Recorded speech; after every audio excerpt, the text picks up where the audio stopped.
Hadi o zaman görüntüleri konuşmaya başlayalım. Evet. Kuzeydeki kasabalar büyük çaplı bir füze saldırısının Bu daha çok düzenlendiğine Golan dair Tepelerine görüntüler. yakın olan, Lübnan sınırına yakın olan bölümler buralar. Orada burası aslında İsrail'in işgal edip yerleşimcilere kurdurduğu yerler. işgalcilere. Mete Bey anlatır mısınız bize burada? Ben gidiyorum. Bildiğimiz şey tank savar, güdümlü füze mi? Bunlar nedir? Balistik. Bunlar balistik. Aha. Muhtemelen balistik füzeler. Onlar atılıyor. Yani şey olduğunu zannetmiyorum. Hani çünkü çıkış yüksekliğine falan baktığınızda, oraya baktığınızda farklı bir açıyla gidiyorlar. Peki bu füzeler yani zarar veren füzeler mi? Herhangi bir sivile, herhangi birine, yoksa daha çok bu bakın biz buradayız yanıtını vereceğiz mi anlamı taşıyor? Yani muhtemelen öyle, bir kısmı zaten havada vuruluyor ama bir kısmı, şurası yanlış görmüyorsam, burası İsrail'in içine çekilen görüntüler değil mi arkadaşlar?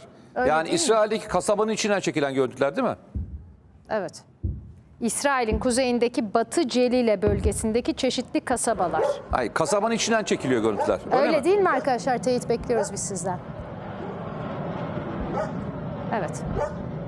Evet. Evet.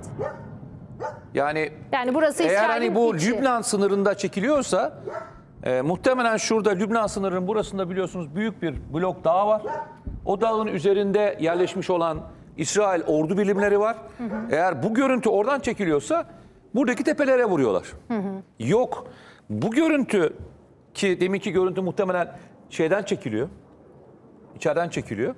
Yoksa doğru geliyorsa füzeler muhtemelen İsrail'den çekiliyor. Ama şu gördüğüm görüntülerin bir kısmı yakalanan şeylerle vuruluyor.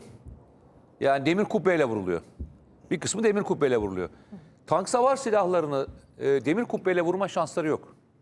Ama tank savar silahlarında bir menzili var. Tank savar silahlarıyla ancak şeyi vururlar. Yakın olan o bloğun üzerindeki, tepenin üzerindeki, hani ilk bölümde atışları göstermiştik ya, onları vururlar. Ama bunlar balistik esaslı atış yapılan sistemler. Bunların birçoğunu şey vuracak, havada yakalayacak. Demir kubbe. Hala Hizbullah o beklenen, o güçlü tepkiyi vermiş değil, ben size söyleyeyim. İkinci adam öldürüldü, değil mi? Hizbullah'ın ikinci adamı öldürüldü. Hizbullah'ı kuran adam öldürüldü. Ama Hizbullah'ın güçlü bir tepki verdiğini görüyor musunuz? Henüz değil. Verecek mi? Yani daha ne olsun artık vermesi için? Yok yani neyi bekliyorsunuz? Yani 30 tane 40 tane füze atacaksınız. Bunun yaklaşık zaten %90'ı 95'i vurulacak havada. Olanlar da muhtemelen doğru yere gitmediği için, yani orada bir boş alan olduğu için boş alanlar düşecek. En fazla orman yangını çıkartacak.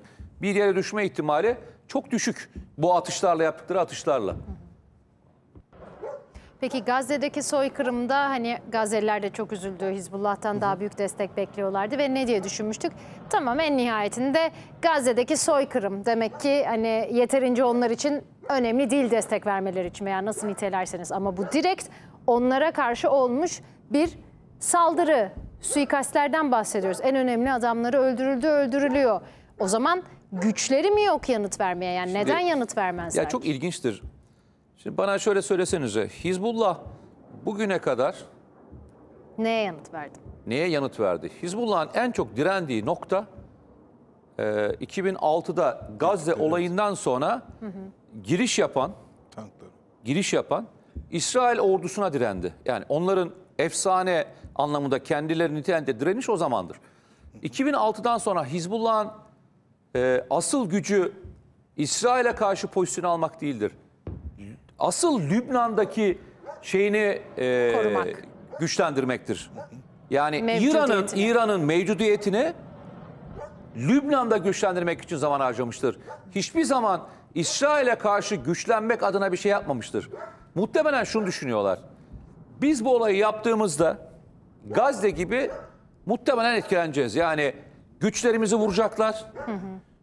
Mühimmat depolarımızı vuracaklar. İşte belli bölgeleri işgal edecekler. Sınırı bölgelerini boşaltacaklar. Gücümün yaklaşık %40'ını kaybedeceğim. Neyi kaybetmiş olacağım diyecekler? Lübnan'ın içerisindeki gücümü kaybedeceğim. Çünkü Lübnan 3'e bölünmüş durumda biliyorsunuz. Hristiyanlar, işte Hariri'nin olduğu Müslüman ve Sünni grup, artı kim? Şii grup. Bunun arasında 3'e bölünmüş durumda. Ve bu dengede şu anda en güçlü olan grup Hizbullah. Çünkü ordusu. Hem silahı askeri var. olarak da güçlü, hem de arkasına aldığı Suriye ve İran desteğiyle şu anda çok güçlü pozisyonda. Şimdi bu pozisyonu terk etmek istemiyor hala Hizbullah ve terk etmeyecek. O yüzden de aktif olarak topyekün bir şeye girmeyecek. Sesli duyuyoruz bu arada füzeleri Bu arada en fazla eylem yapacak, eylem yapma potansiyeline sahip olan ülke hala Yemen. Yemen. Çünkü Yemen'i işgal edemezsiniz. Yemen'e karşı bir şey yapma ihtimaliniz yok. Yemen'e karaya çıkma şansınız yok. Oraya tanklarınızı götürme şansınız yok. Ancak hava kuvvetleriyle gidersiniz veya füzelerle vurursunuz. Böyle bir şansınız olmadığı için Yemen aktif olarak her türlü operasyonun içine yer alacaktır. Yemen'i de en son bombaladılar. İşte tam da Kıbrıs Barış Harekatı'nın olduğu gün.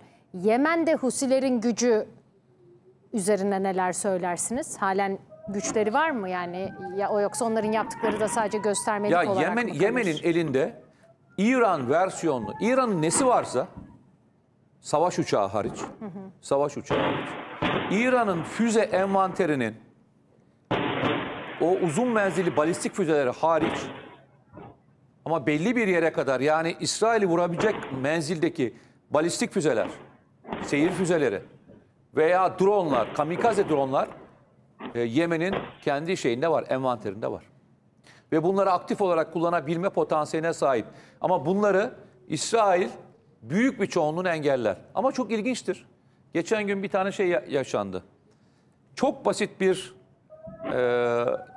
kamikaze İHA gitti Tel Aviv'i vurdu. Şans biraz. Hepimiz şok geçirdik. Yani komple dronlardan bahsediyorsunuz, birçok şeyden bahsediyorsunuz. Nasıl olur da kamikaze drone gider Tel Aviv'i vurur? Ve Yemen'den atıldığı söylendi. Evet. Size inandırıcı geldi mi? Hayır. İlginç bir dönemi yaşıyoruz. Yani demin hoca dedi ya, istihbarat manipülasyonları. Ya biz yıllarca Irak'ta petrolü boşalttıkları için karabatağa bulaşmış olan bir kuşun görüntülerini seyrettik. Ama Allah'ın bir kulu da demedi ki bize, bunun için uzmanlara dahildir. Ya arkadaşlar, bu kuş şeyde yaşamaz. Orada. Yani Irak'taki Basra Körfezi'nde yaşayan bir kuş türü değildir. Bu kuş türü burada olmadığı için bu kuşun burada bulanması mümkün değildir. Bu görüntü buraya aittir denmedi. O görüntü nerenin görüntüsü biliyorsunuz? Alaska'da bir petrol sızması sonucunda Alaska bölgesinde yaşayan bir kuş türüdür o. Ona bulanmış görüntülerini seyrettik. Biz neredeyse aylar boyunca. Arkadaşlar, savaşlar istihbarat manipülasyonları üzerine kurgulanır. İstihbarat manipülasyonları üzerine. Hatırlayın, en büyük istihbarat manipülasyonu neydi? Koca Dışişleri Bakanı'nın elinde bir tane şey göstererek kimyasal silah tüpünü gösterdiğiydi. Hatırlayın. Evet, kullanıldı diye iftira. Yani şeyin elinde nükleer silah ve kimyasal silah yalanı üzerine inşa edildi. Bunun için raporlar hazırlandı. Sonra ne dedi? Amerikan İngiliz Başbakanı görevi bıraktıktan sonra Yalandı. biz yalan olduğunu biliyorduk dedi zaten. Biz yalan olduğunu biliyorduk dedi. Ne yapacağız Tony Blair? Ama ne oldu? İngiltere bu yalanla beraber kendi toplumunu da ikna etti ve savaşın bir parçası olarak savaşa katıldı. Ve biz hepimiz dinlemedik mi? Bakın ne diyorum? İstihbarat yalanları üzerine kurgulanır savaşlar. Alın işte. Yazık.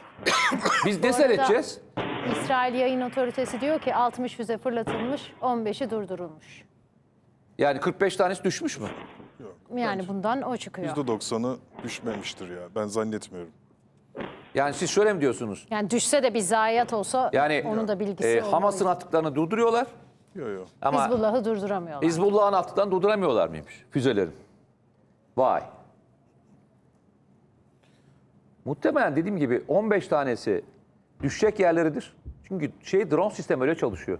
Atılan füze eğer boş bir araziye düşecekse sistem kendini fırlatmıyor zaten. Engelleme yapmıyor.